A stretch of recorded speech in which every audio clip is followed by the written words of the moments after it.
WNST, and that does strange things to me because I get all off focus and all off kilter, and when it comes in the middle of the beginning of the Orioles postseason, whatever they're going to do, hot stove, warm stove, chili stove, freezer out back, whatever the hell it's going to be, it allows me to reach out to some old friends. I wish this guy did more radio with me, but now he's running around chasing children. He's got silver in his beard.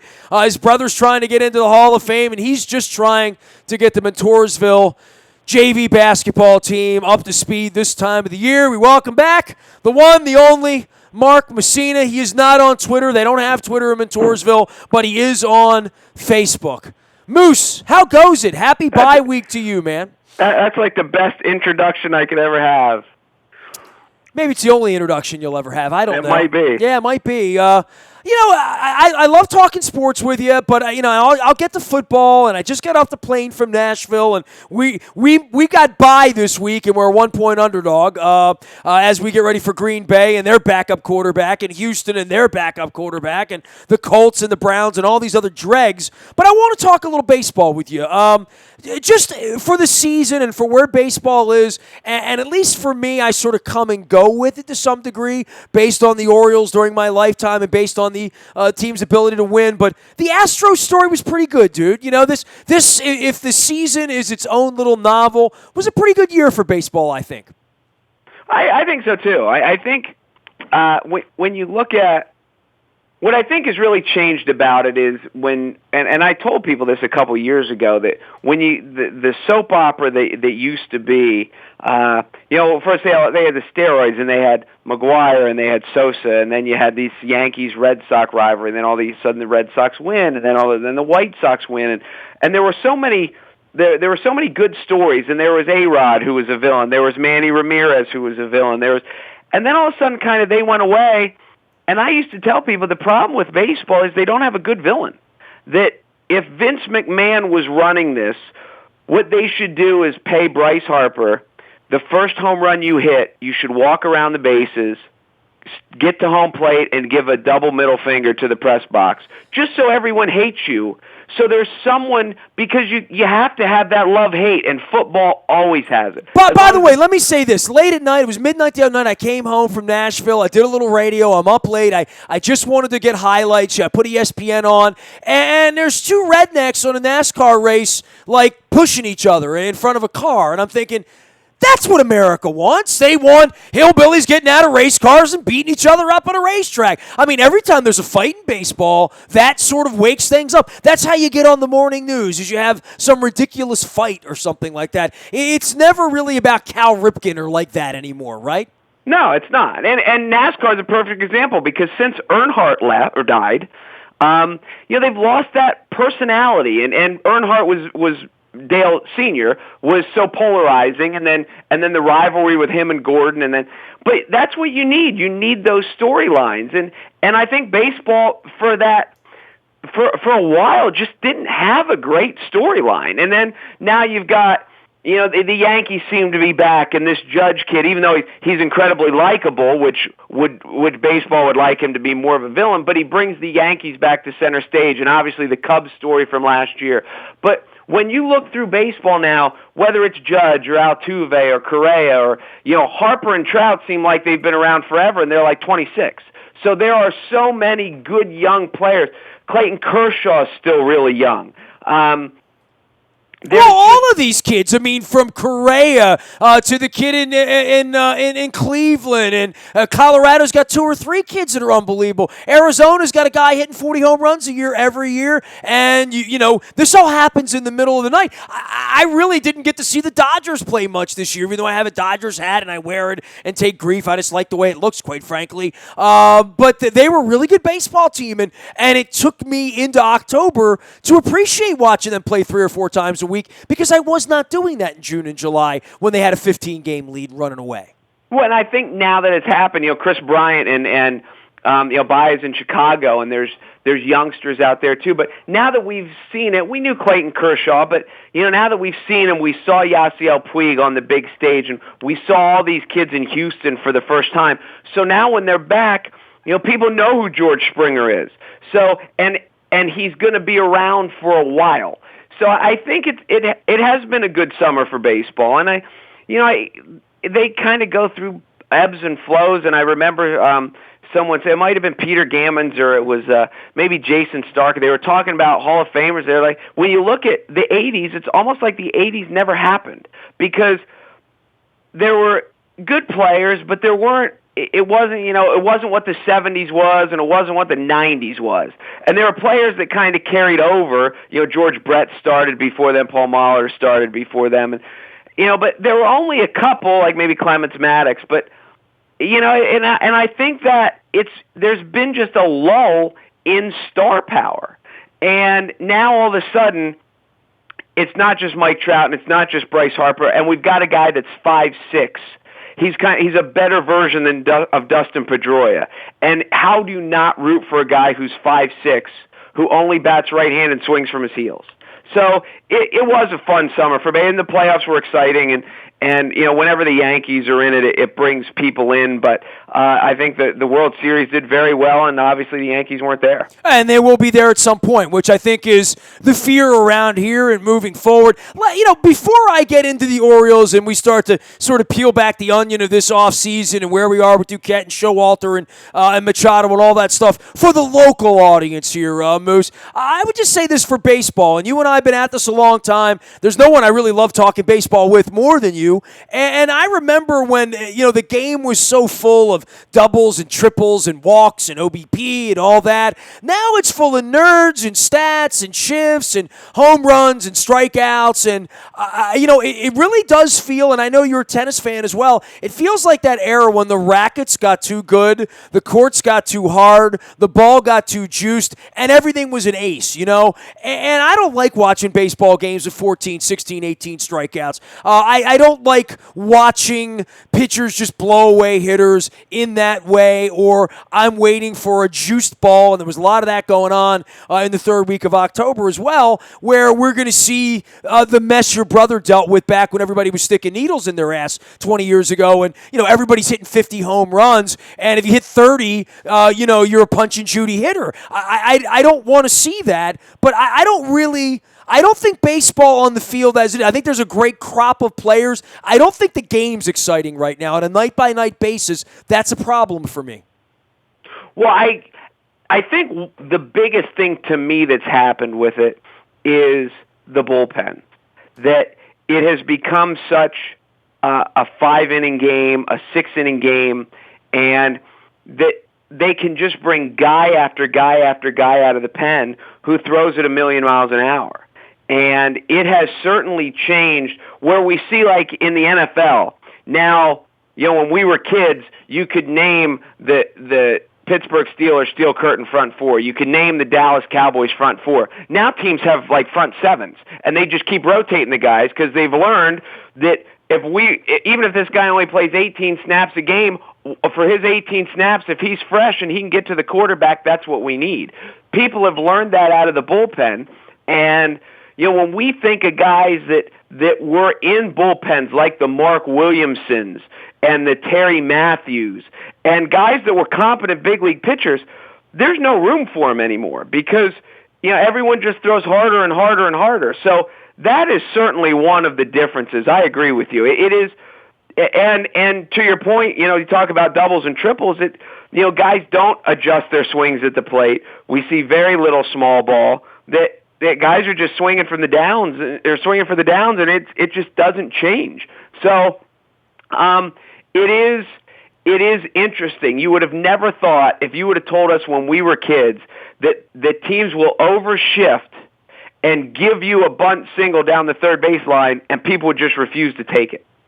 You would never have thought that they're like, but now guys are thinking, well, it'll get my swing out of whack, and I can't hit dull, and I don't want to mess. And it's crazy because when we're playing in the alley, we would have taken that bunt single all day. Well, but that's not the big leagues, and more than that, when you see a Chris Davis up close and personal here, start to go for these Paul Bunyan numbers, and then he gets the Paul Bunyan contract, and lo and behold, a couple nerds throw a couple things into a computer, and the next thing everybody's playing second base or semi-right field, and the guy can't get on base, and this whole notion of being able to take the ball the other way when you're a pull hitter, dude, there's a reason you're a pull hitter by the time you're 28 years old in the big leagues, and there's a book on you, right? I mean, very rare is the person that can change that and be something different than what they were in their prime.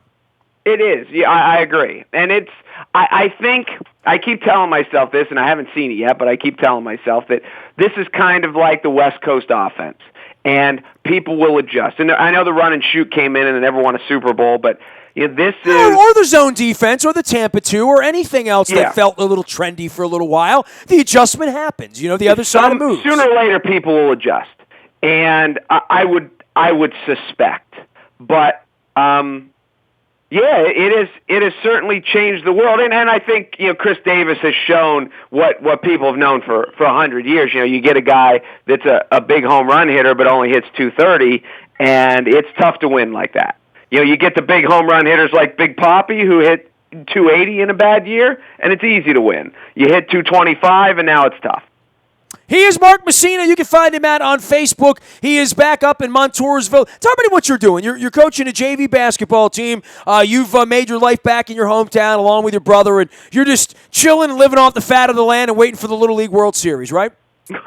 It's funny. I rarely you've been to the Little League World Series more times than I have. I have not. I've been zero. I've never been. It is just, it's cool. The kids love it, and the kids like to go over and spend the whole day. You can drop them off and pick them up. But, in the last 30 years, I've probably been to 3 games there. It's 10 minutes away. It's cool, but it's not when you grew up with it. It was cool when you were 12. When you're 46, it's just not all that cool anymore. We have the Preakness that comes here once a year, and that's still cool around here. So they made the bands cool. The Preakness is a little different, but yeah, I get your point. He is Mark Mussina. All right, we're going to get into the Orioles here, and I'll let you brag on the Cowboys and beat up the Ravens. It is bye week, but one of the reasons I wanted to bring you on this week, and I'm talking a lot of baseball this week because we have a little bit of a break in the action, and quite frankly, dude, the reason I want to do this, and 26 and a half years into this at this point, I have nothing left to prove with this creep that owns the team and what's going to become of this and the kids and the wife. And, I get asked that every day. We're obviously one more day closer to him not being around than being around at this point. But this is the off-season of off-seasons, sort of the mother of off-seasons for this franchise after somehow, by hook or crook, maybe some great deals with Andy McPhail, Buck Showalter decided to take the job that Joe Girardi laughed at, Francona, they all laughed at the job here, but Buck took the job here, and Buck made it work. And it's going to be interesting to see who the next person's going to be. I have no thought at all that Dan Duquette's going to stay here at all. He hates it here. Obviously wanted to go to Toronto a couple of years ago. It is the strangest organization, but you know what, Moose? It's deodorized when they win. When they're playing in Kansas City a couple of years ago, it's all, look, Peter's fixed. Peter ain't fixed. And this offseason and where they are with Machado, where they are with Scope, where they are with Adam Jones, where they are with Britton, where they are with Brock, but more than that, Duquette and Buck, and going into a walk year for both of these guys, and the notion that maybe Buck would become the general manager here, a job that he's not qualified for, quite frankly, at this point, at this juncture in his life and in this juncture in the game when the game has changed so much since the early 1990s. Back when he would have considered that in Arizona, when he was picking out the uniforms and what color the seats were going to be at the Bob out in the desert. The world's different now, and I think for Angelos, for this division, for where the Yankees are, where the Red Sox are with money, with talent, where Machado is, this is a very, very scary proposition right now if you're sitting here witnessing what I have witnessed over the last 25 years, which is this team might be going into the gutter for the next 5 to 7 years, and I don't know who is going to be the Theo Epstein or, who they're going to bring in to fix this thing, because it's not Dan Duquette, and I don't think long-term Buck Showalter is going to be here either. Well, you said that very well. I don't know what's going to happen, but it's scary. It could be scary, and especially when you look at and the Yankee friends that I have and are just talking about how they're ahead of schedule. These young kids that are doing better than they thought, and not just Judge and not just Sanchez, but Didi Gregorius hit more home runs than the Yankee shortstop ever did, and they brought him in because he could field, and now all of a sudden he can hit, and yeah, it is scary. And Boston, obviously was competitive. Boston has won the division 2 years in a row, so they're there and they're not going anywhere, and Toronto got off to a dreadful start, those are two teams that they've got to compete with, and it is a treacherous offseason. And your guess is as good as mine as to how it comes out. But if it's not Buck, then who? Well, they couldn't get anybody to take this job to begin with, which is how they brought Duquette out of the Cape Cod Penal League or wherever the hell he was. You know what I mean? Like, dude didn't have a job for 12 years. He was blackballed. He comes in. They start to win right away. He's trying to sneak over the border to Toronto. Mr. Angelos doesn't like that. And all that being said, he's been held hostage here the last couple of years, and the off seasons and the way the team has felt, the way the team plays, the whole notion that they're out running around last week trying to bring Chris Tillman and Wade Miley back. I mean, what the hell's going on around here? But then I examine it and say, oh yeah, that's right. I've been here for 25 years. They were good for about a minute and a half because they had a couple of pitchers, and really because Andy McPhail had a couple of deft trades, and they had a couple of good drafts where a Wieters, a Markakis, and a Machado actually got onto the field after many, many years of Chris Smiths and Matt Hobgoods and God knows. I mean, name any of the Adam Lowens, go through all those names from yesteryear. But all of those names were also associated with 57 wins, 64 wins, 68 wins, in a good year, 71 wins. And I look at this, and I have no idea how they're going to go to spring training this year and think about winning 80 or 85 games. I mean, I just don't know how that's going to happen, but not so much this year because they do bring Machado Scope. I mean, whatever's left in Davis's bat, Trumbo, whatever.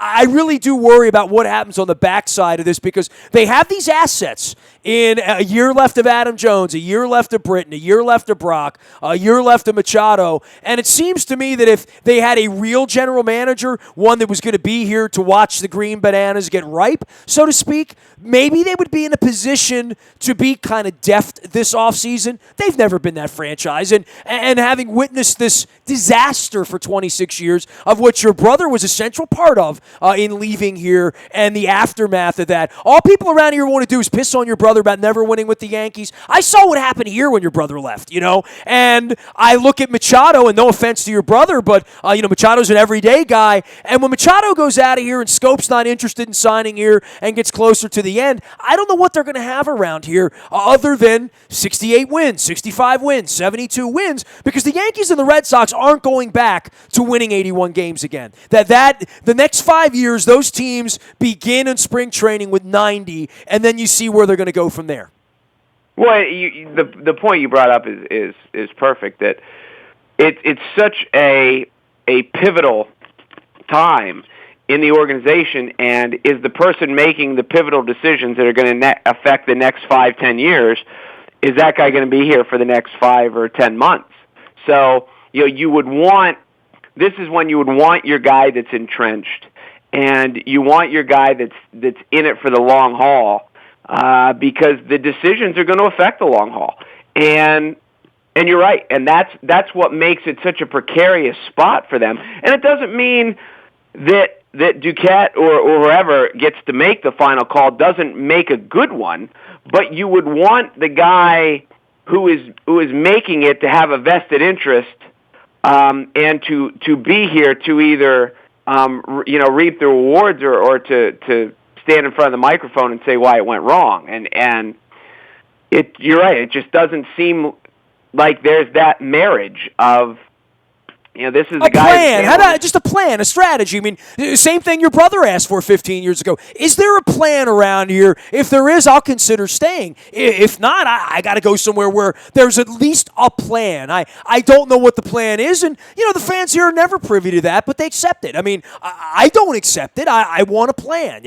I want to know what you're doing, and at a time when the Ravens are 4-5 and everybody's beating up Bisciotti and Harbaugh and Ozzie and Flacco and the usual suspects, every year they have a plan. Their plan wasn't for Marshall Yonder to be hurt. Their plan wasn't for 3 wide receivers to all be gone 3 weeks ago and be out there running around the Bears playing preseason third strings. I mean, things happen, but in the case of the Orioles, this thing was a pretty nice little plan with Showalter and Andy McPhail. Since that ended, it's all gone off the rails a little bit with Nelson Cruz and the bad money for Davis and the bad money for Jimenez and the bad money on Trumbo and no money for Machado and not locking him up. I don't know what they've gotten right here the last couple of years other than finding a couple of decent baseball players. Now the question is, can you keep them around? Yes, and because of what the Yankees and the Red Sox have kind of stumbled back into with their youth, the margin for error in Baltimore is not very big, and when for good or bad or whatever, these are the Yankees and the Red Sox are two organizations that are just hell bent on winning, and they are not. What they're going to make mistakes, and the Yankees went through kind of a stretch there for a long time where like Cano was the only kid that came out of their system that was any good, but for whatever they do right and whatever they do wrong. They are committed to winning 100, and they're going to spend a lot of money trying.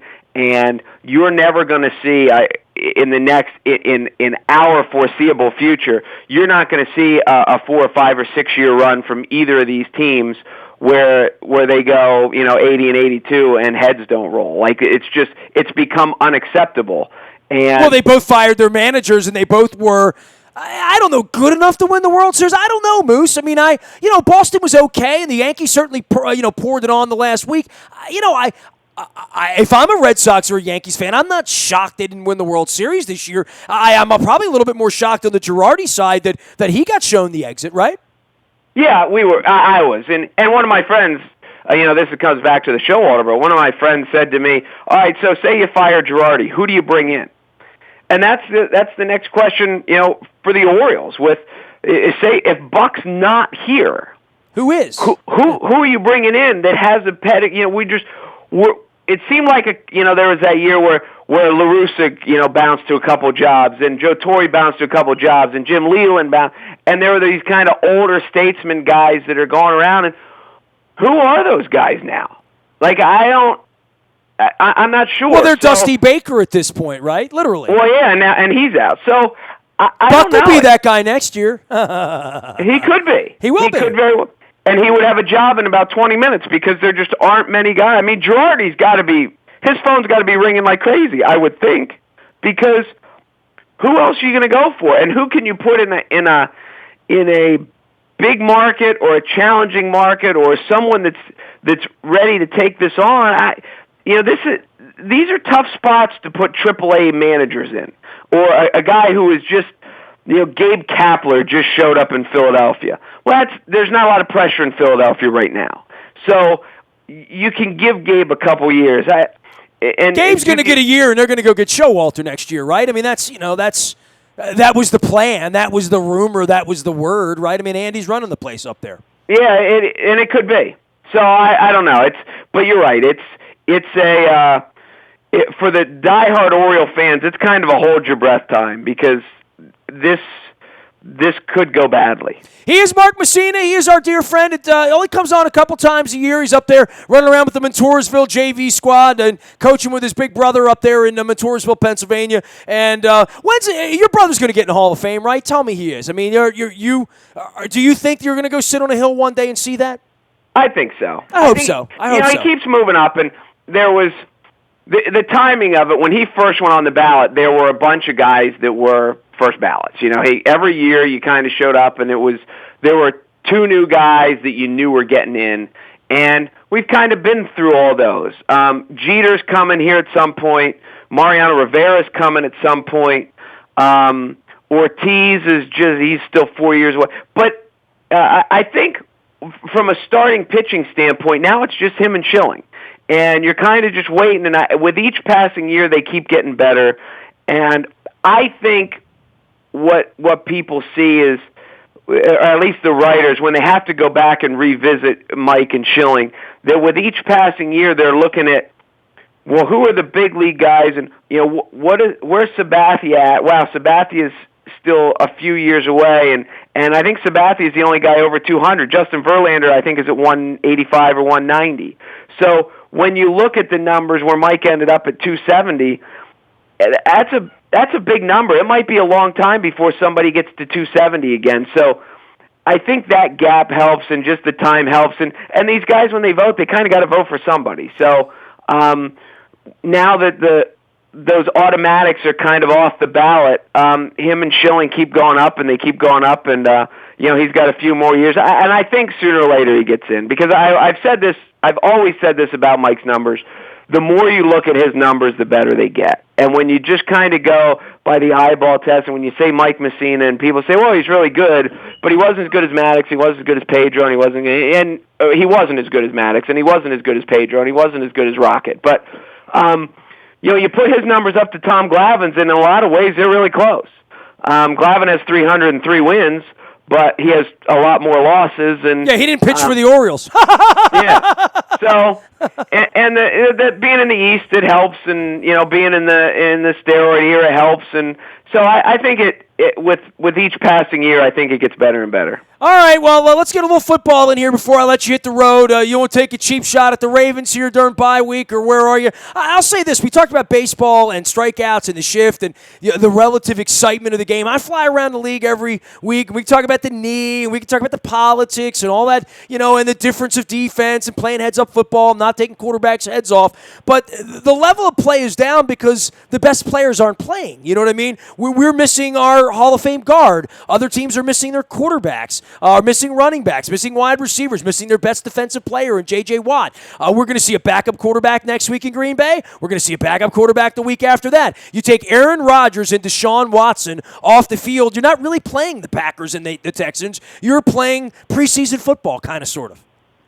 Well, yes. I think one of the things that I talked about before as the season, even at the end of last year, is that there just haven't been. When you look at the great quarterbacks, you look at Brady that's 40 years old, and Drew Brees is really old, and Ben Roethlisberger is really old, and Aaron Rodgers has been around a long time now, and now he ends up being hurt. But there aren't that. We just don't have that guy that's like 3 or 4 years into the league that we're like, hey, in fantasy football drafts, what Andrew Luck was supposed to be. Russell Wilson is good, but he's not that, and maybe it's because of what's around him. But there was that. I think there's a dearth of really good young quarterbacks. And now you see Watson. Unfortunately, he's hurt. But what Watson's done, what Dak Prescott's brought, that there's kind of hope to the future, because you keep looking around, you're like, how long can Drew Brees and Phillip Rivers keep doing this? Well, Breeze is doing it, but so's Jared Goff, so's Carson Wentz right now. But Brock Osweiler isn't, right? And we can go around for all the teams that don't have quarterbacks, or the Case Keenums of the world that are just sort of hanging on, or Alex Smith, and saying, is Alex Smith really going to win a championship for you? I don't know, but I just know the quality of play on the field, while all of these games slog around and they're 20-17, or they are whatever they are, and everybody's 5-4. 4-5, I do think the quality of the game itself, and watching week to week, and I'll get a chance this week with the Red Zone,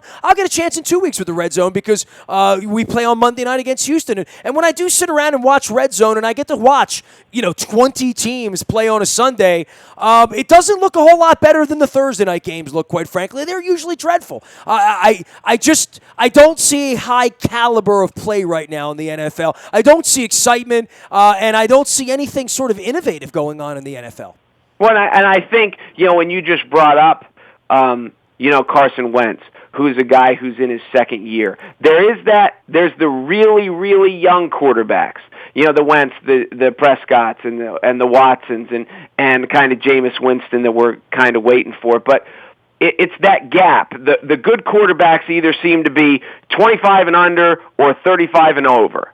But those guys in the middle that, Matt Ryan is okay, and Cam Newton was supposed to be Superman, and he's okay. And I really think that we just missed on a decade's worth of quarter, and that's what I think kills it. It's just quarterback play. I understand there's more injuries, and I understand they're more cautious, and teams like the Ravens that were riddled with injuries in preseason, and I get that the defenses have adjusted again, and I think that one of the things that's really hurt offensive football is, like I talked about earlier, that teams have realized we just need guys that can rush the quarterback. And we need depth at defensive line, and we're going to get after it and get after it and get after it. And it's tough. It's tough for linemen to chase fresh guys around all the time. And I think there's more and more pressure on quarterbacks, even though we've taken the ferocious hits out of the secondary. I think quarterbacks have less time to throw it. I think it's really tough. But as a position, when you're still looking, and I know Tom Brady might be the greatest ever, but he's 40 years old, and in fantasy drafts, he's still going first or second. And all these guys in the middle, we just missed them. There's no 29-year-old, and there's probably one that I'm missing, but there's no 29-year-old quarterback that we're like, he's as good as anybody in the game. Well, Matt Ryan would have been that guy, right, last year, right? I mean, he's pretty good. Matt Ryan's a good quarterback, but he's never going to be – he's not Aaron Rodgers. He's not a guy that you're just like, wow, we got Matt Ryan. He just doesn't have that superhero element to it that Carson Wentz does have now, that Dak Prescott has in Texas, that Deshaun Watson had until he got hurt. Some people think Cam Newton has it. I doubt it, but some people think he has it. Well, he's a kind of superhero-ish with his abilities, but it's not with his quarterback play. He just, it's just not there. So, I don't know. It's we looked for 10 years, it seemed like when you looked at the Saints, if you were playing the Saints in New Orleans, they were going to score 45 points. It was just given because Breeze was just unstoppable. And it's been a long time since that. Now Carson Wentz has really breathed that in, and this kid could be the MVP. And we get a couple. And Jared Goff was another one you mentioned. Second year now he's got it. Last year he didn't have it, but. So we might have a good new young crop of kids that are going to be around for 10 years. And I think you get better quarterback playing, we're going to get better product. Well, you say they've got it, and who's got it? Well, for a quarterback to have it, he has to have wide receivers that can catch it, and linemen that can block it, and a running back that can haul it, and all of that stuff that goes into making a team 8-1 right now, like the Philadelphia Eagles are. Moose, love visiting with you as always. Please do not be a stranger around here, especially during the holidays and the offseason. We'll come back together at some point between now and spring training and lament all those great decisions the Orioles are about to make. All right, man. Love Mark Mussina. He is up on the farm in Montoursville, Pennsylvania. You can find him out on Facebook. He's writing movies, doing scripts, coaching JV basketball up in Montoursville, and one of my all-time favorite foils to talk sports radio with. Great to have him aboard. We don't have him on often enough. You can find me out in the Bayou Toyota Audio Vault 24 hours a day from anywhere in the world on your mobile device by downloading the TuneIn Radio app. We do come in crystal clear on your mobile device from anywhere, all brought to you by buyatoyota.com. We even come in Montoursville if they get Wi-Fi up there. I'm not sure. Nasty at WNST.net finds me. I'm on Facebook, Twitter, LinkedIn, Snapchat, Instagram, streaming live on our Facebook as well as our YouTube WNSTV channel. Our morning newspaper ships digitally to your email inbox each and every morning. It's all brought to you by Planet Fitness, where it's $10 a month, no commitment ever. PlanetFitness.com, delivering our morning newspaper. And of course, if there's any breaking news here during the bye week, you'll get it first on the WNST tech service. That is all brought to you by Coons Ford of Security Boulevard. And Dennis Colatzos will be here on Thursday, driving you home with the SSV on WNST. That's heard 3 until 5 each Thursday. I'm Nestor. We're WNST.net, AM 1570, and WNST Towson, Baltimore. And we never stop talking Baltimore sports.